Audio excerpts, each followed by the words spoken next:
ધોરણ 8ના દીક્ષાંત કાર્યક્રમ અનુરૂપ ગુસાઈ વૈભવીબેન પોતાનો ધોરણ 1 થી 8 નો અભ્યાસ કર્યો તો એ પોતાનો પ્રતિભાવ રજૂ કરશે. ગુસાઈ વૈભવીબેન.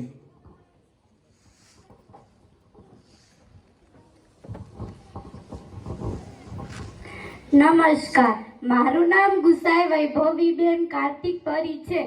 હું શ્રી આરબલુસ પ્રાથમિક શાળામાં ધોરણ 8માં અભ્યાસ કરું છું. આદરણીય આચાર્ય શ્રી, માનનીય ગુરુજનો તથા મારા વિદ્યાર્થી મિત્રો, આપ સૌને મારા નમસ્કાર. જૂજ વર્ષ પુરાની દોસ્તી તૂટશે આજ અમારી, જૂજ વર્ષ પુરાની દોસ્તી તૂટશે આજ અમારી, મનગમતી મહેફિલો છૂટશે આજ અમારી. તમને મળવા આવીશું જ્યારે ધીરજ ખૂટશે અમારી, તમને મળવા આવીશું જ્યારે ધીરજ ખૂટશે અમારી. કેમ કરીને ભૂલીશું આ વહાલી શાળા અમારી. આજે આપણી શાળાનો છેલ્લો દિવસ છે. હવે આપણે આગળના ભવિષ્યનું ડગલું માંડીશું. શાળા પછી આપણે સૌ અલગ અલગ દિશામાં પ્રવેશ કરીશું અને જુદા થઈશું. આ પંક્તિઓને આપણે હંમેશા ધ્યાનમાં રાખવી જોઈએ કે શાળા એક એવું સ્થાન છે જ્યાં ઘર પછી સૌથી વધુ સમય વ્યતીત કર્યો હોય. ભલે આપણે જુદી જુદી જગ્યાએથી આવ્યા હોઈએ, પરંતુ શાળામાં આવ્યા પછી બધા એક સમાન હતા. હિન્દીમાં એક કહેવત છે, કુછ પાને કે લીએ કુછ ખોના પડતા હૈ. આપણે ખોવા માટે નહીં પણ અમારા ઉજ્જવળ ભવિષ્ય માટે આ શાળા છોડીને બીજી શાળામાં જઈ રહ્યા છીએ. અમે શાળામાં રડતા રડતા આવ્યા હતા. જ્યારે શાળા છોડી રહ્યા છીએ ત્યારે પણ આંખમાં આંસુ છે.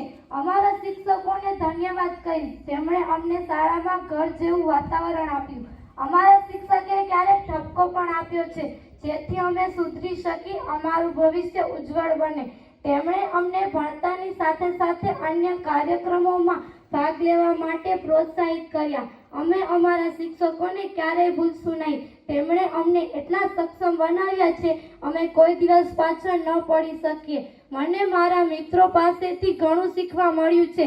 ભણતા ભણતા ખૂબ મસ્તી અને મજા કરી છે.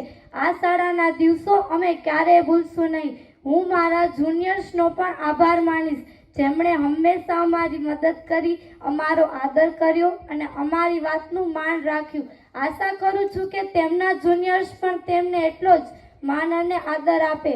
અમે શાળાની ઘણી સુંદર યાદો લઈને જઈ રહ્યા છીએ. હું મારા શિક્ષકોને ક્યારેય ભૂલીશ નહીં. તેમણે શીખડાવેલ શિષ્ટાચાર અને સાચા માર્ગ પર હંમેશા ચાલીશ.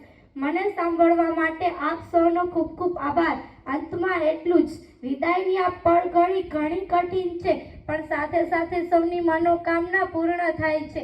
યાદ આવે તો યાદ જરા લાવજો, યાદ આવે તો યાદ જરા લાવજો, એ હવે આવજો, એ હવે આવજો.